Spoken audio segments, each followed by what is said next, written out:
Hello and welcome to our London History Podcast, where we share our love of London, its people, places and history. This podcast is designed for you to learn things about London that most Londoners don't even know, all in 20 minutes. I am your host, Hazel Baker, qualified London tour guide and CEO of londonguidedwalks.co.uk. Show notes plus photos and recommended reading can be found on each associated episode's webpage. Simply go to londonguidedwalks.co.uk/podcast. Don't forget, if you enjoy what we do, then please rate and review. It warms the cockles of my heart to read your appreciation of this labour of love. Get that cup of tea, put your feet up and enjoy. Today we're going to be continuing our conversation with Dr Gillian Williamson, who has written a thought-provoking book called Lodgers, Landlords and Landladies in Georgian London. And I can certainly recommend this book.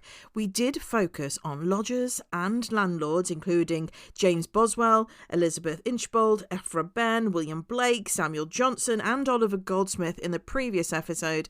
And this time we're going to be focusing on Georgian landladies for the most part of it. As always, show notes with a fun transcript and information about Gillian and her book, and with links to purchase there, are all available on our show notes. Just go to londonguidedwalks.co.uk/podcast and check out Georgian landladies. And we're joining the conversation when we're just talking about reputation, not just reputation of the tenants, but also how the landladies and landlords need to keep the reputation of their establishment so they get quality tenants in future. I was going to say respectability is a currency in itself, isn't it?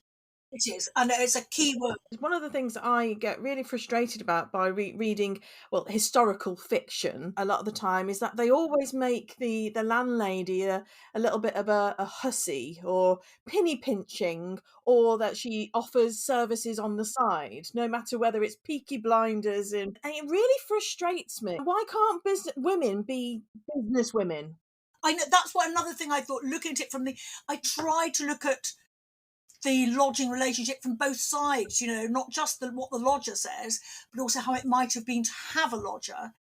And that's quite difficult because the sources are biased towards these generally men, but not always. There's Amphra, Benn and there's Elizabeth Inchbald, the men who keep an account of it or write letters to their family about their lodgings. So it's quite difficult, and sometimes you have to imagine the life of the landlord or landlady on the other side. But yes, I think there's this long-running set of beliefs about landladies. They're either too sexy or old harridans. They're either doing something on the side. They're mean. They won't give you basically things for nothing. They add it onto the bill. It's extras, But then they're running a business in letting their rooms. Why should they let you have the sugar for nothing? It's quite an expensive commodity. There's an incident where Charles Lamb and his sister get very worked up because they were great lodgers, because they didn't have a lot of money. They moved around these various lodgings, and one bill they were given by a landlady included 6pence for extra sugar that they'd used that week for a visitor who'd had a lot of sugar in his tea, and they're outraged. 6pence is quite a lot for sugar, so it probably was a rate above the actual cost of the sugar plus a bit of profit, and they're outraged. But then sugar is a luxury product. Why would the landlady give you that for nothing? She's not your mother. She's not actually your mother. You might find her motherly, but she isn't your mother or a family or a friend. She is running a profitable business. In fact, the gentleman visitor who had used all this sugar in his tea was Wordsworth, coincidentally. So he obviously had a very sweet tooth, which I hadn't realised. Yeah, so people expect them, they behave as though landladies are doing this, particularly the women, out of the goodness of their hearts, rather than because they need the income. But I think if you read it from the other side, the landladies are often behaving in a very business-like way. Is it something about being in a patriarchal society where women are normally beholden upon men, i.e. their husbands or their brothers, and suddenly they have this, what some people may perceive as a freedom to be a landlady, but actually it's a means to an end, isn't it? You don't have much option for earning money as a woman. No, you don't. And so If you are a single woman, say you're a widow, it's a very good way. If you do have a whole house and your husband dies, quite a good way of being able to stay in the home you might love, or you've lived for years, or near your friends. And if you're a single woman with a trade, usually women's trades are much less well paid than men's. So you get someone like Elizabeth Inchbald's landlady, Miss Bailey, an unmarried woman who's a milliner on the Strand. She's also letting out at least 2 or 3 rooms, because we know there are other lodgers as well as Inchbald. And it's a crucial underpinning to her ability to trade as a milliner. It also gives you, whether you're a man or a woman, if you can let the rooms out and have that little bit of extra income out of your house and shop, it means you can live in a slightly nicer area. And then you'll get better customers. So it's very, very important element of income for a lot of families. And obviously they don't want to give it away for nothing. No, of course not. Why would they? And I think, though, you're right, those things go right the way through to the 19th and 20th century. I've started collecting postcards from early 20th century, which I buy off eBay, which are landlady and lodger postcards. And there's loads of them. I've got about 60 now. And, I started it because the jokes and the caricatures and the stereotypes are the same as in the 18th century. Mm-hmm. Sexy landlady, harridan landlady, mean landlady who hits you with all the extras, doesn't heat the room properly, doesn't wash the sheets between lodgers. All those sort of things are what people thought then, or said then. And I think it is very interesting how the business-like woman is pushed to the margins. And I suppose also, as you're talking about, people with the power, often the men who are actually literate for a start. Yes. They are the ones with the power. And it's a bit like, I suppose, TripAdvisor now, when you read some of the reviews about, and they didn't give us with a sea view, but you didn't ask for one or pay for one. No, it is the same, isn't it? And I think you get it particularly because a lot of the sources, as a historian, you're very much at the mercy of what there is available for you to use for the research.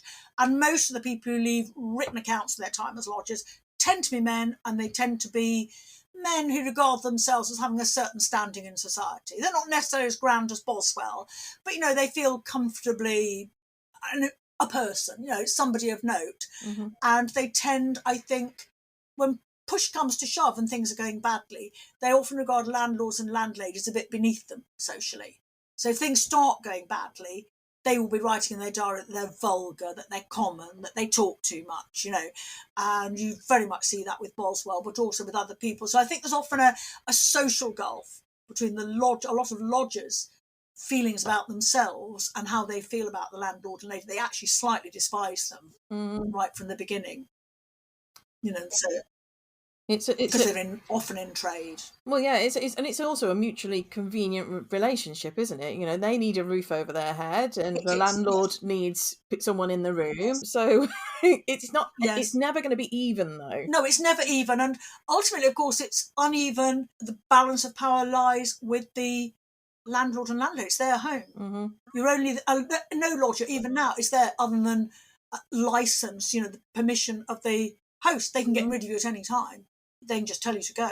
Yeah. And I think that is probably quite hard for some of the grander lodgers with a bit more notion of themselves, that they are men, they expect to be superior in society, and some woman they regard as lower class because she also sells, hat trimmings or something, can tell them what to do. But fundamentally it's her space. Yeah. And she sets the rules, as Boswell found when he invaded the parlour in the evening, that however grand he thinks he is, the terriers can tell him to go. Yeah, it's that power, isn't it? Or the lack of power, which turns quite bitter. I think some of them really very uncomfortable with the power that the landlady has over them. It's not something they're used to. And so they configure her as this sort of, in some relationship they understand better. She's your mother, she's your love interest, she's a sort of quasi-spouse, So they have to, or a servant, they have to put the landlady in that sort of bracket in order to be able to make sense of it. Yeah. But in truth, she's not. She's dealing with them as a business person. Yeah, that's really great observation. Now, one of the things that I loved reading your book is imagining if I was trying to find a lodgings for myself. And this is a time before the internet. This is where we forget. Because when I came to London, I just went on spareroom.com. Yeah. People had their adverts up and I didn't have to get cold or anything in January when I moved here. It was a very different world there. Actually treading the streets looking for little cards in the window. That seems to be absolutely the main way that people found a lodging. I mean, obviously you might have one already set up by friends or ask around or have a connection with someone who'd set you up before you arrived in London, but generally people expected to have to tramp around a likely street, looking at cards in the window, and if they like the look of it, they knock on the door and ask to see the room. That is the fundamental way it was done. And actually quite a lot of street scenes in satirical prints about lodgings do actually have that card in the window. That's obviously not a historical source that survives. It's just a piece of paper, basically. But yes, that was the main way. And of course, it's very quick. The landlord or landlady can put it up instantly when they've got a room, take it down when they haven't. It's cost-free.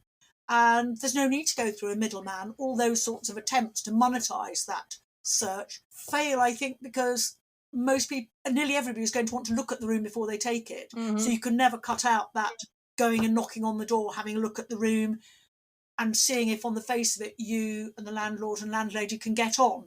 I think that, the fundamental, basically what I call this haggling in the hall, where you get to know each other a little bit and you're coming to terms. How much a week? Can you knock 5 shillings off it?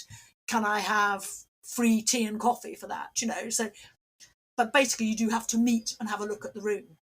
Yeah. So the tramp of the street. Boswell said he looked at 50. He may be exaggerating, before settling on Downing Street. Elizabeth Inchbald writes over and over about her trudge around the street looking for a new lodging. And I think actually it's someone who read the book, because the way I framed it, could, if they were sort of propelled back to 1780 by something, they could find themselves a room in London. They'd know what to do. I feel I would know what to do now. I'd get a coach from where I live in Essex. It would land in Bishopsgate. I'd stay in a coffee house or an inn overnight, and then I'd go trudging down Cheapside and perhaps the Strand and the side streets looking for a card in the window. That's what you'd have to do. I think I'm fully equipped now to go back in time and try that myself. Not like I'd really want to, my goodness. No. And one of the other things that you mentioned is about the new London. So the emerging, villages that are now blossoming into the main of London. You mentioned Islington and, of course, Kensington and Chelsea. I mean, this was a really critical time in their development, wasn't it? It was, yes. I mean, they went from being small rural villages where you might go and lodge in them because you were ill and it had better air. Places you might go for a bit of recreation at the weekend. Like the Mozart. Yes, like the Mozart. Or you might go to Islington for a weekend jaunt if the weather was nice, to being actually a really part of London, which was just one of the options in the lodging market. And it's interesting that in all these new suburbs, gradually you get this creep of more regular lodgings, if you like, everywhere there's new development. So, for example, Great Portland Street, which was a newer bit of London, a bit suburban, rapidly fills up with lodgers. The stagecoaches were a bit more reliable. People were prepared to walk further. And also you do get, it's a bit cleaner, it's a bit quieter. The fact that you can let these rooms underpins the property values in those areas, of course. The knowledge that you can get a lodger means that keeps the rents at a certain level, which in itself means that for the developers it's more viable to develop it, because you've got this sort of long tail of financing right down to the person in the garret. Yes, so it is interesting, although some of them only really took off, the slightly more distant ones, when you got the railway coming in. So they were always a little bit peripheral, but they did rapidly, so you'd soon get the same percentage of lodgers in somewhere like Marylebone or Putney as you had in other bits of London, sort of filling the houses, very much so. But I say originally when they were more remote, they were very much somewhere you might go for peace and quiet, because you didn't want someone calling on you every 5 minutes, because you'd got a respiratory complaint like the Mozarts, heading off to Chelsea for their health. So yes, it's interesting to think, isn't it, about what people thought of as London. Mm-hmm.